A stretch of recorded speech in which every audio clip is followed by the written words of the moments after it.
All right, welcome to another episode of Will It Work? Here we have the Atari XE video game system, and you might look at it and say, well, that looks like a computer. You wouldn't be wrong.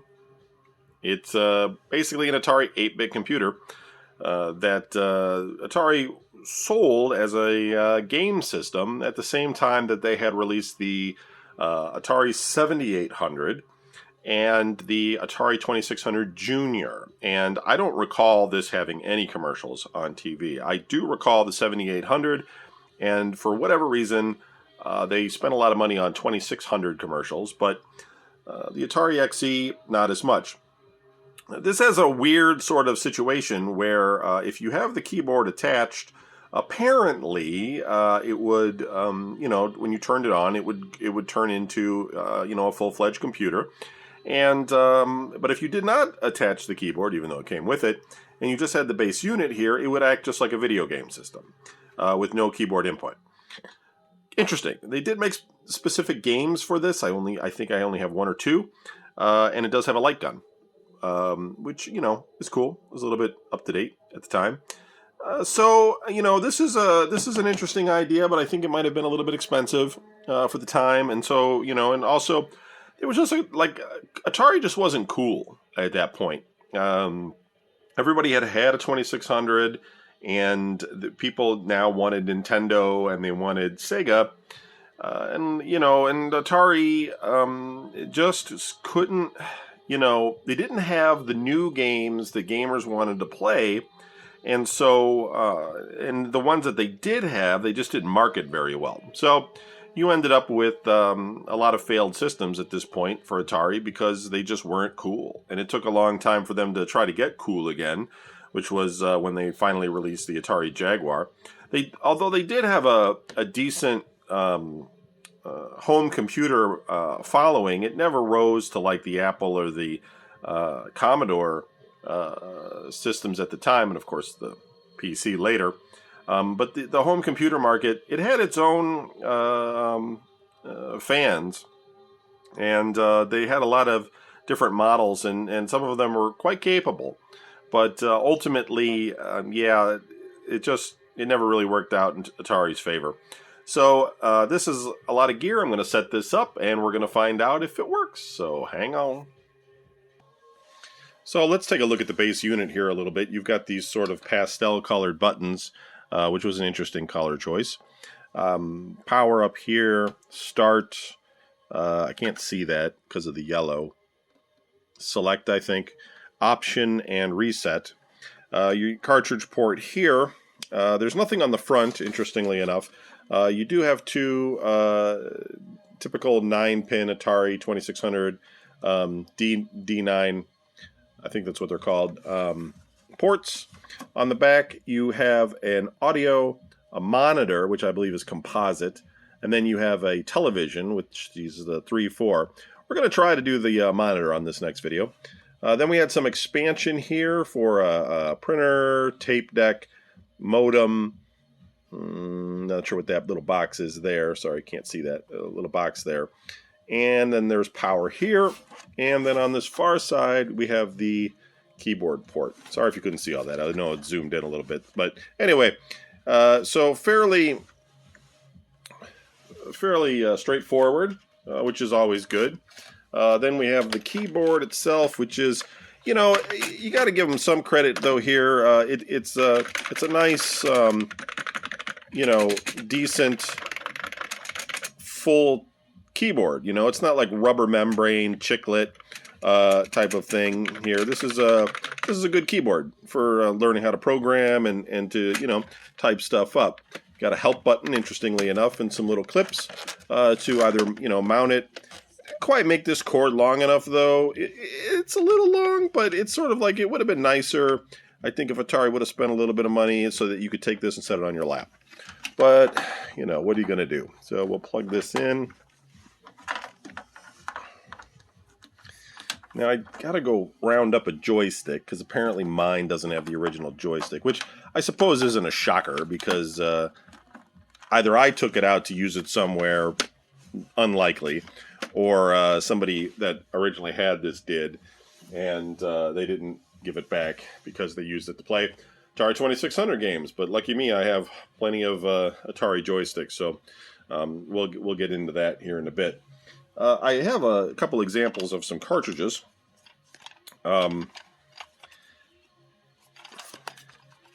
This label came off, so I'm just kind of putting it here. So on this side, pretty blank. It says left cartridge, which there must be a system that Atari makes with like 2 cartridge ports. Maybe one holds memory, probably like an Atari 400 or something. And so like this is telling you to put this on the left and put the other one on the right. It's the E.T. Phone Home computer game. Now this is not the same E.T. game that's notorious with the 2600 that got thrown into a landfill and all that fun stuff when they made that movie about. It's the actual computer game. Haven't played it, but we're going to take a look at it if it works. I also have Centipede, $1. Somebody paid that at Bric-a-Brac, December 14th. Doesn't say what year, although that's probably not a year. Yeah, 1982 or something. Also $1, Pac-Man. And we have Hardball, which is actually a pretty good baseball game from back in the day. This one's from 1985 by Accolade. And then it looks like Atari had the rights. I don't know why. Is it printed in Taiwan? Like, really? You're going to print this sticker out and then put that on there? Like, you know what I mean? Like, is that necessary? What, do you get a discount? So, Hardball. Okay, and we have a giant power brick. Look at the size of that thing. Woo! But at least it's not trying to hang on the wall like the ColecoVision. So, I'm going to go locate myself a joystick, and then we will plug it in with the big old too many pin port, and we'll see if it works.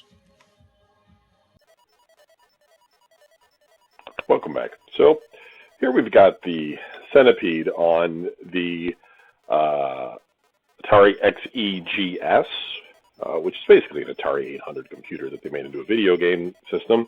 But, you know, it had some pretty good ports of arcade games. I mean, you know, this is from 1982, and, you know, ultimately it looks pretty good. Let's see if we can play it.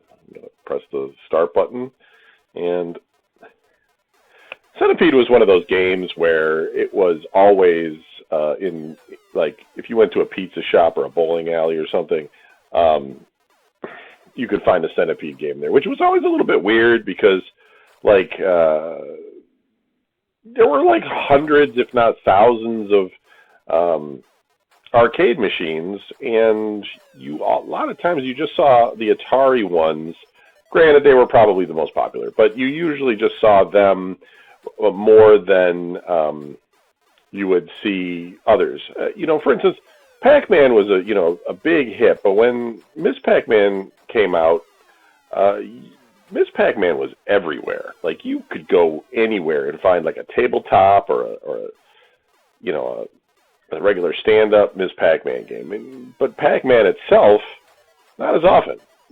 And there were other variants, like there was, Baby Pac-Man, and it was like a half pinball, half Pac-Man game, and but I don't know, like, and then there was all these other ones, but for whatever reason, it's probably whoever was like leasing these things out or whatever, to bowling alleys, because I don't think they paid for them. They just used some company, it was kind of like a vending business kind of thing. They probably just had them, and they just brought in the ones that they figured were big sellers,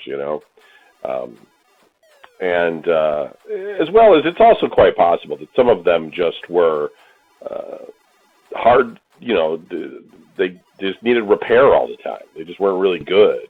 And maybe the Atari ones were just a lot more quality systems. But anyway, that's Centipede, so let's take that out. And let's look at this E.T. game.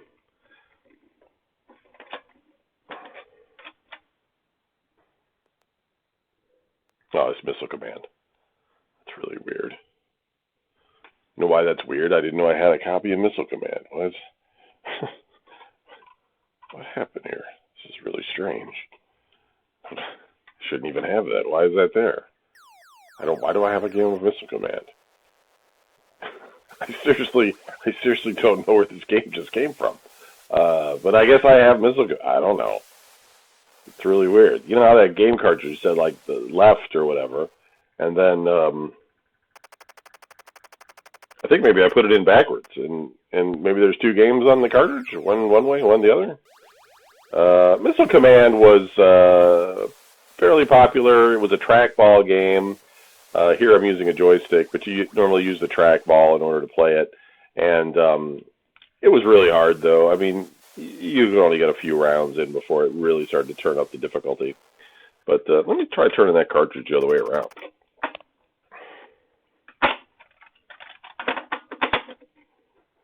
Okay.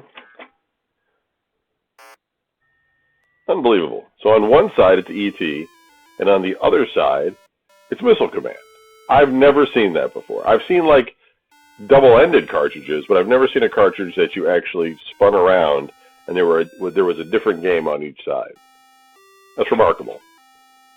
I know this game's going to stink. This is not the one that you may have heard of that they made too many of on the Atari 2600, and they ended up putting in a landfill or whatever.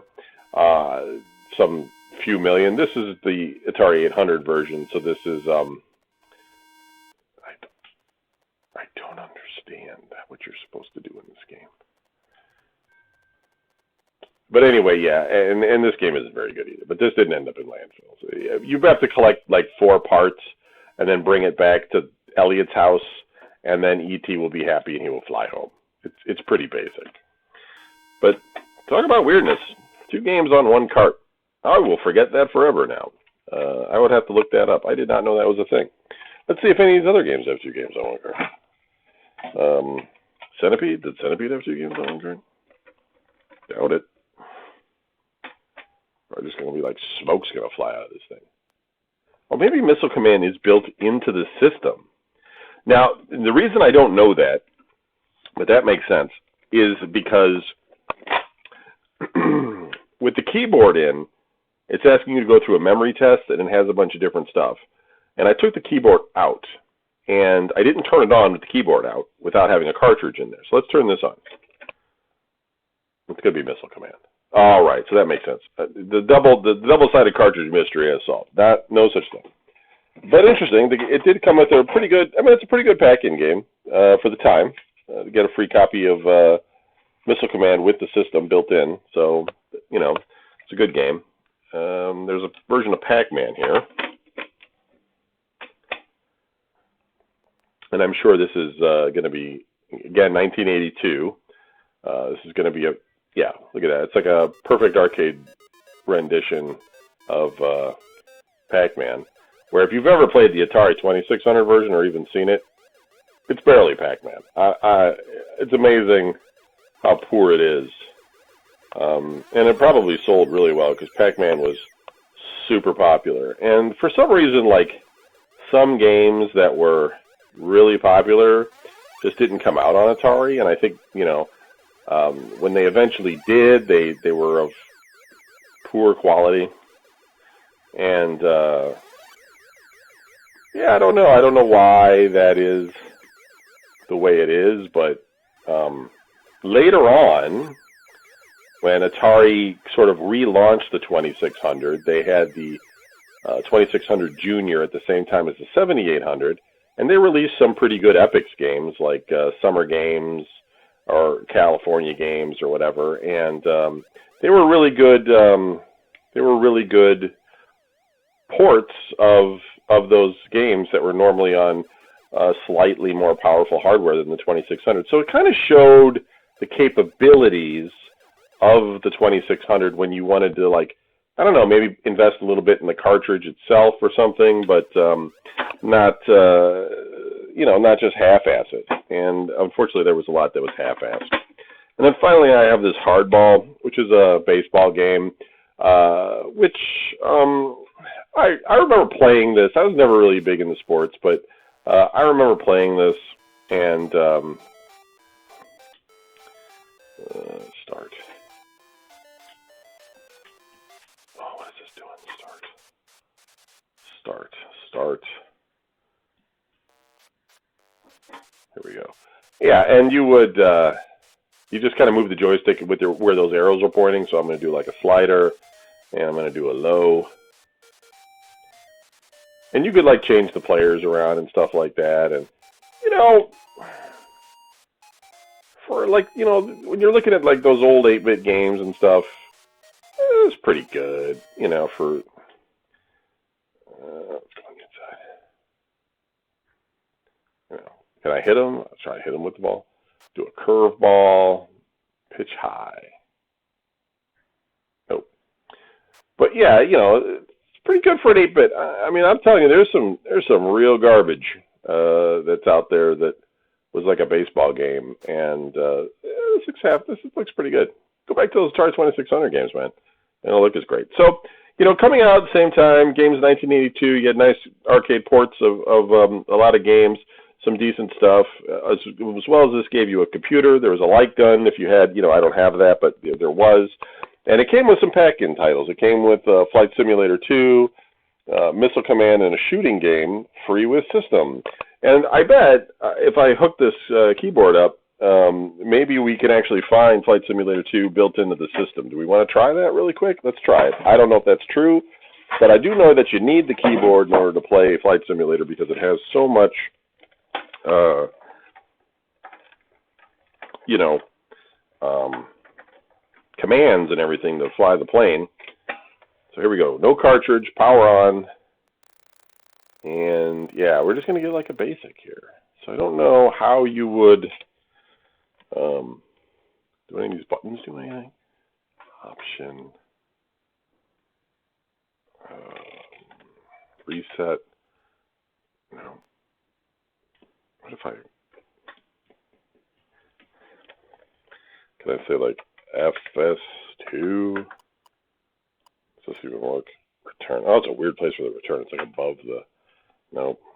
I want to play Flight Simulator. Help. Well, help doesn't do anything. What good is a help button if it doesn't do anything? No context here. Load. Does that work? No load. Was it like Clode? Yeah, Clode. It's looking for that's a cassette load. There's no cassette player connected to this though.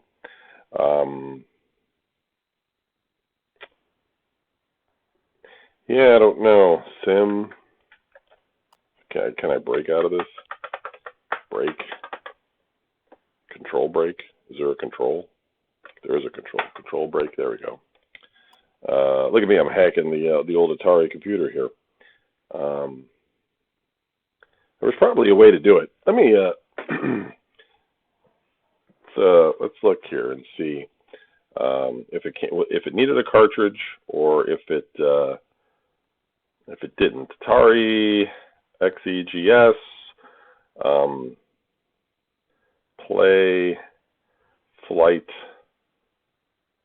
simulator.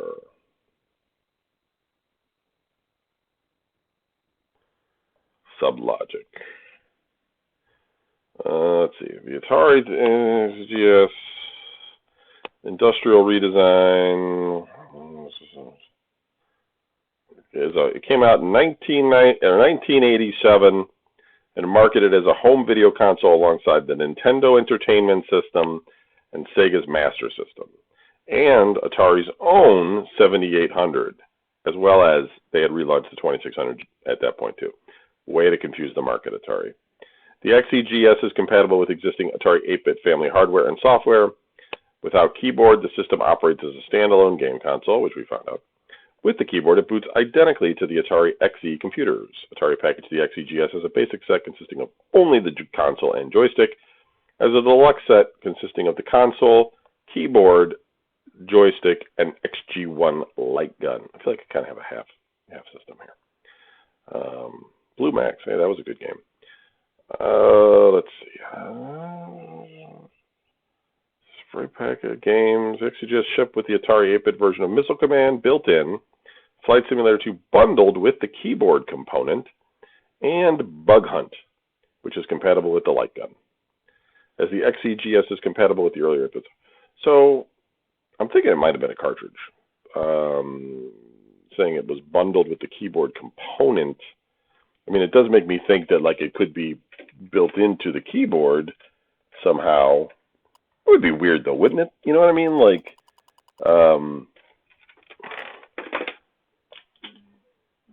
yeah, I don't know. Like, I don't know if you didn't like the game. You know what I'm saying? Like, let's see, XEGS memory or flight simulator not run on Atari 8-bit. Okay, what's this say here? I just hooked up my Atari XEGS and for some reason it gives the following message when I try to play flight simulator. Memory error. It runs the built-in missile command fine, and I have a tennis cartridge that also boots up fine. This cartridge came with the system, so why would it say it doesn't run?